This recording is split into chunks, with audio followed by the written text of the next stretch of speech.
3 വർഷത്തെ സ്ഥാനവും 12 വർഷത്തെ രക്ഷാപുരുഷനും എന്ന നിലയിലുള്ള തളിയാതിരി ഭരണകാലം കുറേ കാലം നല്ല രീതിയിൽ തന്നെ മുന്നോട്ട് പോവുകയുണ്ടായെങ്കിലും പിന്നീട് ഈ ഒരു വ്യവസ്ഥകൾക്ക് ചില അപജയങ്ങൾ സംഭവിക്കുകയുണ്ടായി.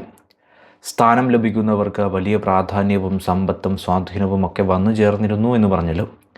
മുൻവിധി അനുസരിച്ച് കാലമാകുമ്പോൾ സ്ഥാനത്ത് നിന്നിറങ്ങി പുതിയ സ്ഥാനക്കാരെ അധികാരമേറ്റെടുക്കാൻ അനുവദിക്കാതെ പലരും ആ സ്ഥാനത്ത് തന്നെ തുടരാൻ ആരംഭിക്കുകയുണ്ടായി.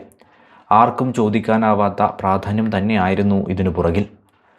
അതുപോലെ ആ ഒരു കാലഘട്ടത്തിൽ സർക്കാർ ഖജനാവുമായി ബന്ധപ്പെട്ട സമ്പത്ത് ഗ്രാമത്തിലും ദേശത്തിലും ഗൃഹത്തിലുമായി നടത്തപ്പെട്ടു വന്ന ക്ഷേത്രങ്ങളിലായിരുന്നു സൂക്ഷിച്ചത്.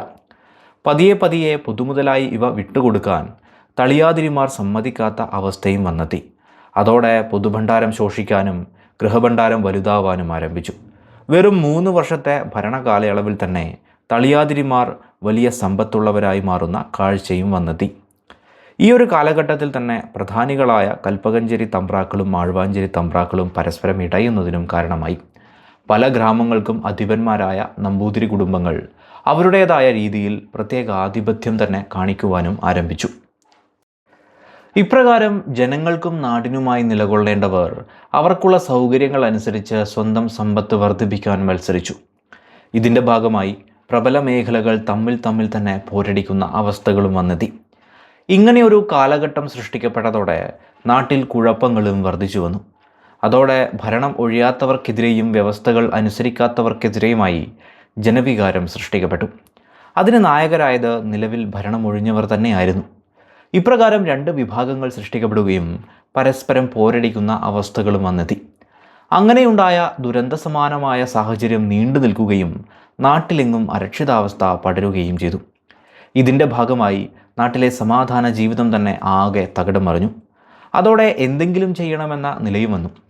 സമുദായ നേതാക്കന്മാരും സ്ഥാനത്ത് നിന്നൊഴിഞ്ഞ ബ്രാഹ്മണരിൽ ഒരു വിഭാഗവും ഇടപ്രഭുക്കന്മാർ, ജന്മിപ്രധാനികൾ എന്നിവരൊക്കെ ഇതിനായി ശബ്ദമുയർത്തി. നാട്ടിൽ സംഭവിക്കുന്ന പ്രശ്നങ്ങളെ നേരിടാനോ നല്ല രീതിയിൽ പരിഹരിക്കാനോ നിലവിലെ ഭരണമേഖലകൾക്ക് സാധിക്കുന്നില്ലെന്ന് വലിയ രീതിയിൽ തന്നെ വിമർശനങ്ങളും ഉയർന്നു തുടങ്ങി. അതോടെ എന്തെങ്കിലും ഒരു മാറ്റം വേണമെന്ന നിലയും വന്നു. പ്രധാനിയായ ആഴ്വാഞ്ചേരി തമ്പ്രാക്കൾ മുന്നിൽ നിന്നുകൊണ്ട് തിരുനാവായ മണപ്പുറത്ത് അതോടെ ഒരു മഹായൂഹം വിളിച്ചു കൂട്ടുകയുണ്ടായി.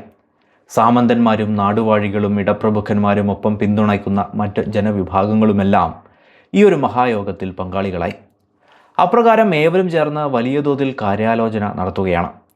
എത്രയോ നൂറ്റാണ്ടുകളുടെ ഭരണവും മാമാങ്കവും മുഖേന ഇവിടെ വന്നു ചേർന്ന നന്മകളും കെട്ടുറപ്പും നശിപ്പിക്കരുതെന്ന നിലയിലും ഈ നാട്ടിലെ ഭരണകക്ഷികൾക്കിടയിൽ വന്നു ചേർന്നിട്ടുള്ള അപജയങ്ങൾ തുടരാൻ അനുവദിക്കരുതെന്ന നിലയിലും തീരുമാനങ്ങൾ സൃഷ്ടിക്കപ്പെട്ടു. അങ്ങനെ ഏവരും ചേർന്ന് ഒരു തീരുമാനത്തിലെത്തുകയുണ്ടായി. ഇവിടെ നിന്നും ഭരണപ്രതിനിധികളെ തിരഞ്ഞെടുക്കുന്നതിന് പകരം അയൽ രാജ്യങ്ങളിൽ എവിടെ നിന്നെങ്കിലും നീതിനിഷ്ഠനും പ്രാപ്തനുമായ ഒരു രാജാവിനെ ഇവിടെ കൂട്ടിക്കൊണ്ടുവന്ന് രക്ഷാപുരുഷനായി അവരോധിക്കുന്നതാണ് ശരിയായ ഒരു പരിഹാരമെന്ന നിലയിലേക്ക് ചർച്ചകൾ ഉരുത്തിരിഞ്ഞു. അങ്ങനെ കൊങ്ങുനാട്ടിൽ ചെന്ന് കാര്യം ധരിപ്പിച്ച് രാജാവിനെ കൂട്ടിക്കൊണ്ടുവരാമെന്ന നിലയിൽ തീരുമാനങ്ങളുണ്ടായി. ഇവിടേക്കെത്തുന്ന രാജാവ് ഇവിടുത്തെ സമ്പ്രദായങ്ങൾ അനുസരിച്ച് മലയാളിയായി മാറണമെന്നും അല്ലെങ്കിൽ അത് തെറ്റാണെന്നും അതിന് തയ്യാറുള്ളവർ ആയിരിക്കണം വരേണ്ടതെന്നും നിബന്ധന കൂടി സൃഷ്ടിക്കപ്പെട്ടു. അതുപോലെ ഏത് രാജാവ് വന്നാലും 12 വർഷത്തേക്ക് മാത്രമേ അധികാരം നൽകാവൂ എന്നും 12 കൊല്ലത്തിന് ശേഷമുള്ള കാര്യം അപ്പോൾ യോഗം കൂടി തീരുമാനിക്കണമെന്നും തീരുമാനിക്കപ്പെട്ടു. അങ്ങനെ തിരുനാവായ മണപ്പുറത്തെ പെരുംകൂട്ട തീരുമാനമനുസരിച്ച് കേരള പ്രതിനിധികൾ കൊങ്ങുനാട്ടിലേക്ക് ചെല്ലുകയുണ്ടായി. അന്ന് കൊങ്ങുനാട് ഭരിച്ചിരുന്നത് ഭരണചതുരനായ ഉദയൻ ബാണവർമ്മനായിരുന്നു. കഴിവുറ്റ ഭരണാധികാരിയായിരുന്ന അദ്ദേഹം കേരളത്തിൻ്റെ ക്ഷണനത്തെ സന്തോഷപൂർവ്വം സ്വീകരിക്കുകയുണ്ടായി. തൻ്റെ ഒരു പ്രതിപുരുഷനെ കൊങ്ങുനാടിൻ്റെ ഭരണഭാരം ഏൽപ്പിച്ച ശേഷം അദ്ദേഹം മലയാള നാട്ടിലേക്ക് വരികയുണ്ടായി. അപ്രകാരം തിരുനാവായ മണപ്പുറത്ത് വീണ്ടും നാട്ടുകാരെല്ലാം ഒത്തുചേർന്നു. 18 നാട്ടിലെ മഹാജനങ്ങളും വന്നു ചേർന്നു. വാദപ്രതിവാദങ്ങളോ ആക്രമണങ്ങളോ ഒന്നും തന്നെ ഉണ്ടായില്ല. ചടങ്ങുകളും ആചാരശബ്ദങ്ങളും ഒക്കെ നടക്കുകയും കേരള ഭൂമിയുടെ രക്ഷാപുരുഷനായി ബാണവർമ്മൻ ചുമതലയേൽക്കുകയും ചെയ്തു. കേരള ചരിത്രത്തിലെ തന്നെ വലിയൊരു സംഭവമായിരുന്നു ഇത് എന്ന് പറയാം. പെരുമാൾ അവരോധത്തെ തുടർന്ന് പിന്നീട് വന്ന ഓരോ രക്ഷാപുരുഷന്മാരും തിരുനാവായ മണപ്പുറത്ത് വച്ച് തന്നെയാണ് തിരഞ്ഞെടുക്കപ്പെട്ടിരുന്നത്. അപ്രകാരം ഈ തിരഞ്ഞെടുപ്പ് ഏവരുടെയും സമ്മേളന മേഖലയായി കൂടി മാറിയത്രേ. അത് വലിയൊരു ഉത്സവമായി അതോടെ മാറിത്തുടങ്ങി. ഈ മഹോത്സവമാണ് മാമാങ്കം എന്ന നിലയിൽ ദീർഘനാളുകളായി നടന്നു പോകുന്നത് എന്നാണ് പറയുന്നത്. ആ കാലഘട്ടത്തിൽ പെരുമാളെ അരിയിട്ട് വാഴിക്കുമ്പോൾ രക്ഷാപുരുഷൻ എന്ന നിലയിൽ രാജാവും ജനപ്രതിനിധികളും പ്രതിജ്ഞകൾ ചെയ്യുക എന്നത് കർശനമായി പാലിക്കപ്പെട്ടിരുന്നു. ജനകീയമായ രീതിയിൽ മാത്രമേ രാജാവിന് ഇടപെടലുകൾ നടത്താനുള്ള അവകാശവും ഉണ്ടായിരുന്നുള്ളൂ. പ്രതിജ്ഞയും ചടങ്ങുമെല്ലാം കഴിഞ്ഞതിനപ്പുറം രാജാവായ അദ്ദേഹം ആ കാലഘട്ടത്തിലെ പ്രധാന തുറമുഖ നഗരമായിരുന്ന തിരുവഞ്ചിക്കുളത്ത് ഒരു കൊട്ടാരം പണിയുകയും ഭരണമേഖല അതാക്കി മാറ്റുകയും ചുരുങ്ങിയ നാളുകൾ കൊണ്ട് അവിടം വലിയൊരു പട്ടണമായി മാറി എന്ന് പറയുന്നു.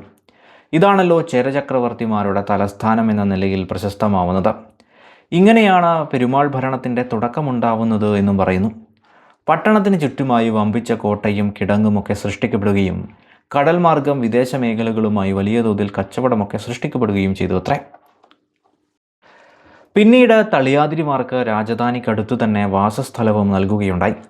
അതുവരെ നാട്ടിൽ പ്രധാനികളും ഭരണാധിപരുമായിരുന്ന തളിയാതിരിമാരെ ഓരോ കഴകത്തിൻ്റെയും പ്രതിനിധികളായി 3 കൊല്ലം കൂടുന്ന ഭരണനിർവഹണത്തിനായി തൻ്റെ സഹായികളെന്ന നിലയിൽ പെരുമാൾ നിയമിക്കുകയുണ്ടായി. മേൽത്തളി, കീഴ്ത്തളി, നെടിയതളി, ചിങ്ങപുരത്തളി എന്നിങ്ങനെ തളിയാതിരി സങ്കേതങ്ങളും സൃഷ്ടിക്കപ്പെട്ടു. പറവൂർ ഗ്രാമത്തിൽ നിന്ന് നെടിയ തളിയെയും ഐരാണിക്കുളത്തിൽ നിന്ന് കീഴ്ത്തളിയെയും മൂഴിക്കുളത്ത് നിന്ന് ചിങ്ങപുരത്തളിയെയും ഇരിങ്ങാലക്കുടയിൽ നിന്ന് മേൽത്തളിയെയും തിരഞ്ഞെടുപ്പ് വ്യവസ്ഥകളും നൽകുകയുണ്ടായി. ഈ രീതിയിൽ ബ്രാഹ്മണ മേഖലകൾക്ക് അവരുടെ പ്രാധാന്യം തുടരാനും അനുവദിച്ചു. പഴയകാലത്തെ ഭരണരീതികൾ ആകെ മാറിയെന്നും ബ്രാഹ്മണരും ക്ഷത്രിയരും ഒരുമിച്ച് ചേർന്ന് ഭരിക്കുന്ന നടപടി ഇനിയില്ലെന്നും അപജയം അവസാനിച്ചിരിക്കുന്നു എന്നും പൊതുവിൽ അഭിപ്രായം അധികം വൈകാതെ ഉയരുകയുണ്ടായി.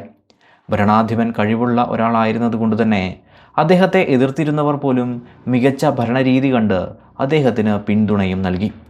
പൊതുപ്രാതിനിധ്യത്തോടെ ഭരിക്കുന്നതാണ് മികച്ചതെന്ന് മനസ്സിലാക്കിയിരുന്ന ചേരനാഥൻ തൻ്റെ ഭരണകൂടത്തിൽ ബ്രാഹ്മണ മേധാവികൾക്ക് പുറമെ മറ്റുള്ളവരെയും ഉൾപ്പെടുത്തുകയുണ്ടായി. ജ്യോത്സ്യന്മാരുടെയും വൈദ്യന്മാരുടെയും ഓരോ സഭകൾ ഉൾപ്പെടെ ഭരണത്തിനും സേവനത്തിനുമായി ഒരു പഞ്ചമഹാസഭയും ഏർപ്പെടുത്തപ്പെട്ടു.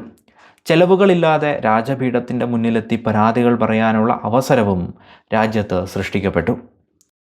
ഇത്തരത്തിൽ നാട്ടിലാകമാനം ഒരു ഉണർവ് സൃഷ്ടിക്കപ്പെട്ടു. അപ്രകാരം നാട്ടിൽ ശാന്തിയും സമാധാനവും കൊണ്ടുവന്ന ബാണവർമ്മൻ പ്രജാക്ഷേമ തൽപരനായിക്കൊണ്ട് 12 വർഷക്കാലം രാജ്യം ഭരിക്കുകയുണ്ടായി എന്നാണ് പറയുന്നത്. ബാണവർമ്മൻ്റെ മകനായിരുന്ന ഇമയവർമ്മൻ പിന്നീടുള്ള കാലം ഭരണം നടത്തിയതായും പറയുന്നു. ഇദ്ദേഹത്തിൻ്റെ കാലത്ത് ഒട്ടനവധി ദേശങ്ങൾ പിടിച്ചെടുത്തതായും പറയപ്പെടുന്നു. പിന്നീടുള്ള നൂറ്റാണ്ടുകളിൽ ചേരമേഖല വികസിച്ചും ശോഷിച്ചുമൊക്കെ മുന്നേറുകയുണ്ടായി. അപ്പോഴും പെരുമാൾ എന്ന സ്ഥാനം നിലനിന്നു. ആദ്യകാല നൂറ്റാണ്ടുകളുടെ ഭാഗമായി പെരുമാൾ എന്ന നിലയിൽ പല പേരുകളെയും നമുക്ക് കാണാവുന്നതാണ്. മറ്റൊരർത്ഥത്തിൽ രാജ്യമേഖലകൾ ഇല്ലാതായപ്പോഴും തിരിച്ചു വന്നപ്പോഴുമൊക്കെ സ്ഥാനം അവിടെ നിലനിന്നിരുന്നു. അതുപോലെ സാമൂതിരി രക്ഷാപുരുഷ സ്ഥാനം ഏറ്റെടുത്തപ്പോൾ പോലും മാമാങ്കത്തിൻ്റെ ആദ്യ കുറി പാണ്ഡ്യമേഖലയിലേക്ക് അയക്കുന്നത് കൊണ്ട് തന്നെ ചേരചരിത്രത്തിൻ്റെ പ്രാധാന്യവും ആ കാലഘട്ടത്തിൻ്റെ ചരിത്രവുമൊക്കെ നമുക്കവിടെ കാണാം. പിന്നീടുള്ള നൂറ്റാണ്ടുകളിൽ ചെറിയ ചെറിയ നാടുകളായി കേരള മേഖലകൾ വിഭജിക്കപ്പെടുന്നുണ്ടെങ്കിലും പെരുമാക്കളുടെ കീഴിലുള്ള നാടുവാഴി ഭരണം എന്ന നിലയിലാണ് നടന്നു പോകുന്നത്. 5-ാം നൂറ്റാണ്ട് കാലത്ത് ക്ഷയിക്കുന്ന ഭരണമേഖല AD 800-കൾക്കിപ്പുറമാണല്ലോ വീണ്ടും ശക്തമാകുന്നത്. പിന്നീടുള്ള നൂറ്റാണ്ടുകളിൽ നിലനിന്ന പെരുമാൾ ഭരണത്തിന് 1036-ൽ ചോളന്മാരുടെ ആക്രമണമൊക്കെ നേരിടേണ്ടി വരുന്നുണ്ട്. ഈ ഒരു കാലഘട്ടമായപ്പോഴേക്ക് കേരളത്തിൻ്റെ ചരിത്ര രേഖപ്പെടുത്തലുകൾക്കും കൃത്യത വർദ്ധിക്കുന്നുണ്ട്. നാടുവാഴികളെന്ന നിലയിൽ പല ദേശങ്ങളായി നിലനിന്നിരുന്നത് കൊണ്ട് തന്നെ പെരുമാളിൻ്റെ പരാജയമുണ്ടായാൽ സ്വതന്ത്ര രാജ്യങ്ങളായി തീരാമെന്ന ചിന്തയാണ് ഭാസ്കര രവിവർമ്മ പെരുമാളിൻ്റെ പരാജയത്തിന് കാരണമായത് എന്ന നിരീക്ഷണങ്ങൾ തന്നെയുണ്ട്. പെരുമാക്കന്മാർ തന്നെ രാജ്യത്തിന് വരാൻ പോകുന്ന അപകടങ്ങളെക്കുറിച്ച് നടത്തിയ രേഖപ്പെടുത്തലുകളും ഇതിന് തെളിവാണ്. പലയിടത്തും ഈ ഒരു കാലത്ത് സ്വതന്ത്ര സ്വഭാവമുള്ള രാജ്യങ്ങൾ വരുന്നതും ഇതിന് തെളിവാണ്. ഒടുവിലത്തെ പെരുമാളിൻ്റെ മരുമകളെ പെരുമ്പടപ്പ് നമ്പൂതിരി വിവാഹം ചെയ്തുവെന്നും അപ്രകാരം കൊച്ചി രാജകുടുംബത്തിന് ഈ പേര് വന്നത് ആ വഴിക്കാണെന്നും പറയാറുണ്ട്. ഏതായാലും ഈ ഒരു കാലഘട്ടത്തിൽ കൂടുതൽ തെളിവുകളുള്ള ഒരു ഭരണകാലം എന്നത് ഭാസ്കര രവിവർമ്മ പെരുമാളിൻ്റെതാണ്. ഇദ്ദേഹമാണ് മാമാങ്കത്തിൻ്റെ അവകാശം വള്ളുവക്കോനാതിരിക്ക് നൽകുന്നത് എന്നാണ് പറയാറുള്ളത്. പെരുമാൾ ഭരണകാലത്തിലെ നിർണായകമായ സാമന്ത രാജ്യമായിരുന്നു, അല്ലെങ്കിൽ പ്രാദേശികമായ മേഖലയായിരുന്നു വള്ളുവനാട് എന്നത്. സൈനിക ശക്തിയിൽ നിർണായകമായ പങ്ക് നൽകിയിരുന്നത് പ്രധാനമായും വള്ളുവനാട് മേഖലകളിൽ നിന്നായിരുന്നു. ഏതായാലും രാമവർമ്മ കുലശേഖര വരെ പെരുമാൾ ഭരണം തുടർന്നു പോന്നിരുന്നുവെന്നും, അതായത് വർഷം 1122 വരെയും പെരുമാൾ ഭരണം ഉണ്ടായതായി പറയുന്നു. അതിനുശേഷം ഒരുമിച്ച കേരളം എന്നതിനു പകരമായി വള്ളുവനാട്, വേണാട്, കോഴിക്കോട്, കൊച്ചി, കോലത്തുനാട് പോലെ പല രാജ്യങ്ങളായി മാറി എന്നാണല്ലോ പൊതുവിൽ പറയുന്നത്. ഏതായാലും മാമാങ്കവുമായി ബന്ധപ്പെട്ട AD 1000 കാലഘട്ടത്തിൽ തന്നെ തിരുനാവായ മേഖലകൾ ഉൾപ്പെടുന്ന വള്ളുവനാട് സ്ഥാനികൾക്ക് പ്രത്യേക സ്ഥാനം വന്നു ചേർന്നിരുന്നുവെന്ന് മനസ്സിലാക്കാം.